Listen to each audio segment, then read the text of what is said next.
Hello, we're back with The Magician's Elephant. We're on chapter 2. The day after the night that the elephant arrived, Peter was again at the market square. The fortune teller's tent was gone, and Peter had been entrusted with another floret. The old soldier had talked at great length, in excruciating detail, about what Peter must purchase with the coin. Bread for one, and it must be bread that was at least a day old. 2 days old preferably, but 3-day-old bread, if he could find it, would be the best of all. Actually, see if you cannot locate bread with mold growing on it, said Vilna Letts. Old bread is most excellent preparation for being a soldier. Soldiers must become accustomed to rock-hard bread. That is difficult to chew.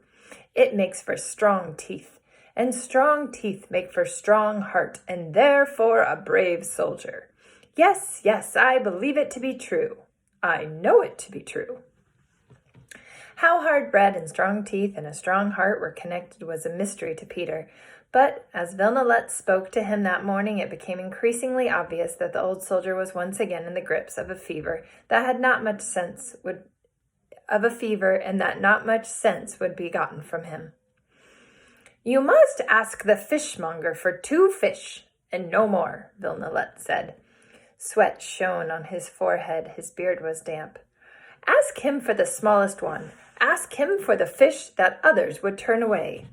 Why, you must ask him for those fish that the other fish are embarrassed to even refer to as a fish.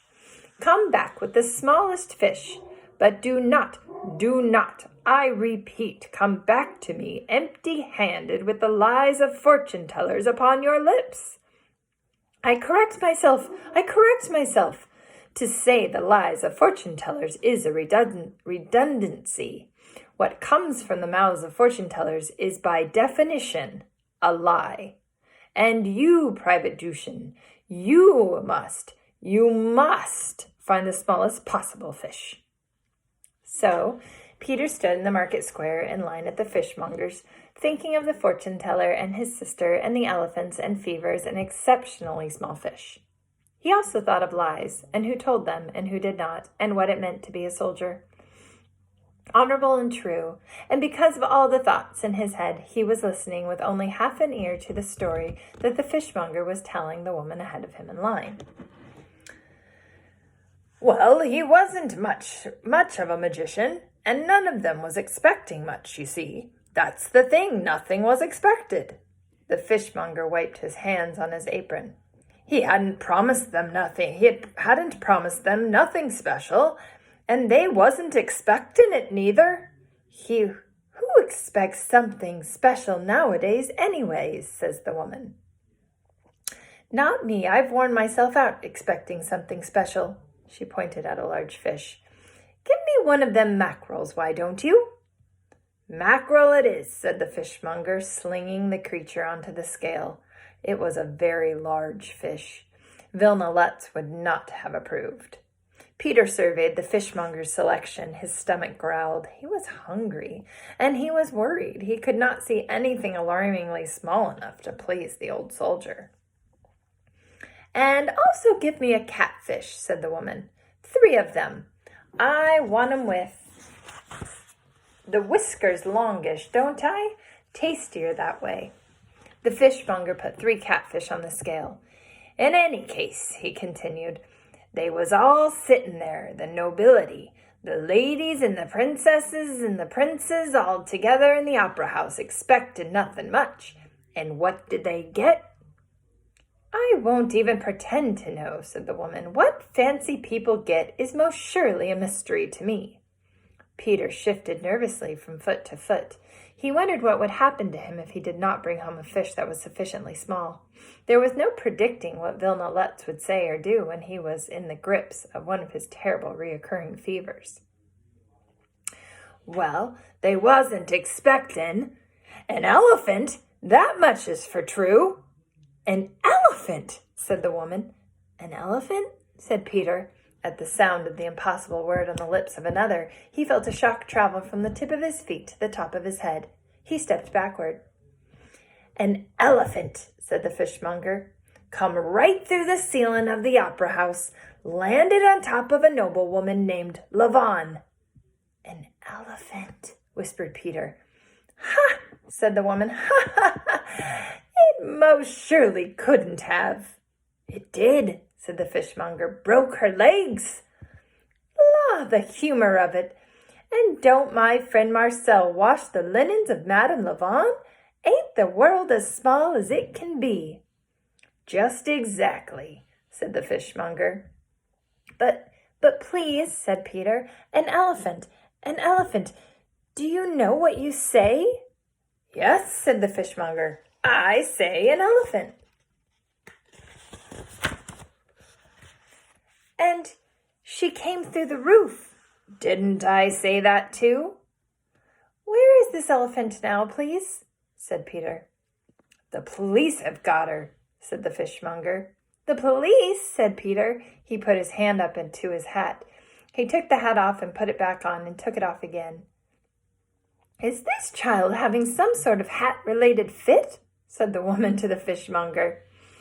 It's just as the fortune-teller said Peter. An elephant. How's that? Said the fishmonger. Who said it? It doesn't matter, said Peter. Nothing matters except that the elephant has come, and what that means. And what does that mean? Said the fishmonger. I would surely like to know. It means that she lives, said Peter. That she lives. And ain't that grand, said the fishmonger. We are always happy when people live, ain't we? Sure, why not, said the woman. But what I want to know is what became of him who started it all. Where's the magician? Imprisoned him, said the fishmonger, didn't they? Put him in the most terrible cell of all and thrown away the key. The prison cell in which the magician was confined was small and dark, but there was in the cell one window very high up. At night the magician lay atop his cloak on his mattress of straw and looked out the window into the darkness of the world. The sky was almost always thick with clouds, but sometimes, if the magician stared long enough, the clouds would grudgingly part and reveal one exceedingly bright star.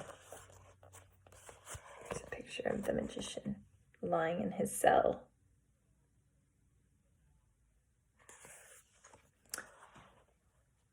I intended only lilies, said the magician to the star. That was my intention, a bouquet of lilies. This was not strictly speaking the truth. Yes, the magician had intended to conjure lilies, but standing on the stage of the Bliffendorf Opera House before an audience that was indifferent to whatever small diversion he might perform and was waiting only for him to exit for the real magic, the music of virtuoso violinists, to begin, the magician was struck suddenly and quite forcibly with the notion that he had wasted his life. So he performed that night the sleight of hand that would result in lilies, but at the same time he muttered the words of a spell that his magic teacher had entrusted him long ago. The magician knew that the words were powerful and also, given the circumstances, somewhat ill-advised, but he wanted to perform something spectacular. And he did. That night at the Opera House, before the whole world exploded into screams and sirens and accusations, the magician stood next to the enormous beast and gloried in the smell of her. Dried apples, moldy paper, dung. He reached out and placed one hand on her chest, and felt, for a moment, the solemn beating of her heart. This, he thought, I did this.